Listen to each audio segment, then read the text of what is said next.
And if I look behind me, I put my arm here and I look behind me, the view is unlike anything you'll get in the entire city. So 1 week ago, I was in Bangkok, Thailand, right? And me and my friends see this reel on Instagram of this guy on some rooftop terrace in one of the tallest buildings in Bangkok. And we go, sick, we gotta go here. We gotta get that Instagram picture. That's what I was thinking about mostly. I'm like, we gotta get this Instagram picture. I'm thinking about that more than the actual experience of it. So after a day in Bangkok, we go to this outdoor workout park. We're fucking sweaty, tourist clothing on. We pull up to this expensive ass restaurant. No shower, no deodorant, nothing. We go straight from the workout park to this 5-star Empire Tower in Bangkok, the 6th tallest building in the city, I believe. Now, this is literally the finest establishment I've seen in my life.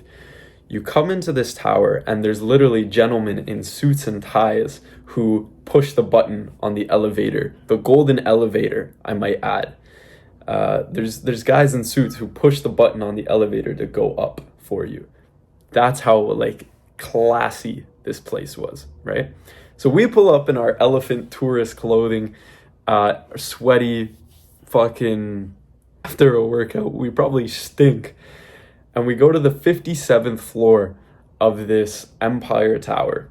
And we get to the top and there's like this, you get your choice of all the 5-star restaurants, right? There's a bunch of them at the top.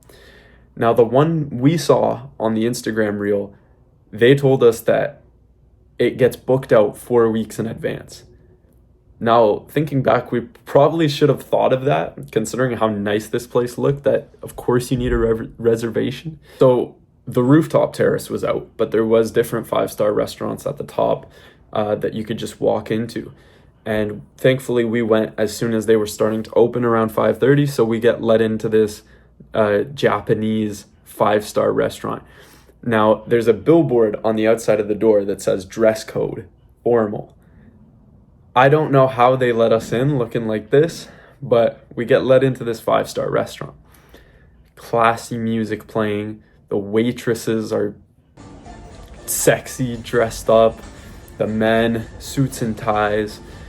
We get brought some sparkling water, 2 menus, whatever. I sit down on this like reclining sofa view right next to the window. And if I look behind me, I put my arm here and I look behind me, the view is unlike anything you'll get in the entire city. You're just overlooking all of Bangkok, which is just city for miles and miles around you. As far as you look, you just see metropolis, just city, not a single suburb, not a single lawn to cut. It's just like downtown as far as you can see. And the sun is setting. It's immaculate. It's beautiful. It's absolutely beautiful. Now, initially my friend doesn't want to go in, right? He goes, why are we going in? We're not even going to get on the rooftop terrace. Why are we going to this like second best restaurant? And he's like, we're only going to order a drink. Like, why? Let's go to the building across the street. Now that brings me to the topic of today's video. Why indeed? Why would you go to a 5-star restaurant that you couldn't even afford? Me and my friend, we ordered a drink and an appetizer because that alone was like $60. It was 1,600 baht, Thai baht, which is like $60. Why would you do that? Since I came to Thailand, everything sort of fell into place. The content started popping off. There's girls everywhere who want you because you're a foreigner. I start having the best workouts in my life. For 2 weeks, I'm in literal paradise. I believe it's because you adopt the mindset of whatever environment you place yourself in. When you live in the West and everyone is getting dressed to go to their 9 to 5 in the morning and everyone's going to school and everyone has laid out a path for you, you're more likely to follow, aren't you? If everyone around you is going to school, if everyone around you is going to work, you're more likely to go to work and go to school, get a 9 to 5. Now, if you go to Bangkok and everyone around you is a digital nomad, having these nice experiences, treating themselves well, going out for every meal, you're more likely to spend money doing those things. You're more likely to live an uncommon life if you go where uncommon people go, because digital nomads are not common. That's why they're nomads, right? They travel around the world working.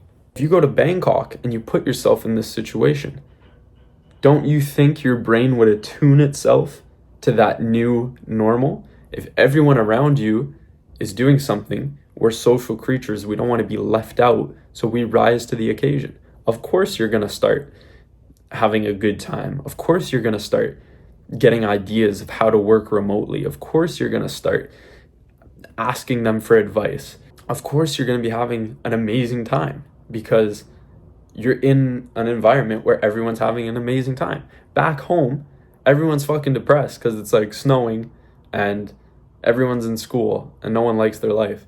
And then you come to Bangkok and everyone's fucking partying, everyone's having a great ass time. Suddenly, you're not very upset anymore, right? This is active visualization. This is what I call active visualization. My friend and I couldn't afford a big ass meal, so we ordered a drink and an appetizer. We ordered a drink and an appetizer in a 5-star restaurant in one of the most booming cities on earth. That was worth the price tag alone. People talk all the time about visualization, imagining yourself where you want to be so that you can somehow manifest it in the future. Well, I'll do you one better. How about you actually go do the thing you're dreaming of? Show your mind what's possible. Better yet, show your mind that you belong in these places. Don't dream of driving a Lamborghini one day. Go rent one for a day. Don't dream of eating in a 5-star restaurant. Go eat in a 5-star restaurant for a day. Don't dream of your dream house. Go tour an open house of a Miami fucking mansion if they let you in. But go do that. Go show your mind what it actually looks like in real life. Go see it. Go feel it. Go tangibly feel it. Show your mind this stuff exists and it's all there for the taking. And I think you'll redefine what's possible almost instantly. So like sitting on this rooftop restaurant in Bangkok, I realized that this life really isn't too far away from me. If I just work harder, it's right there. It's right in front of me. Like I'm here. I'm eating this like Wagyu Japanese pork or some shit. I don't know what it was. I forget. I'm probably butchering that.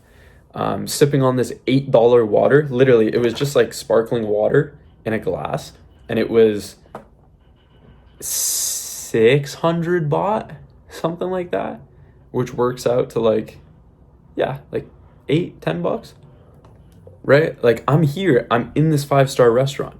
If I wanted a beautifully dressed girl on the other side of me, bro, I could have just walked into the street, asked like any local, they would have jumped at that opportunity. I'm being honest with you, bro.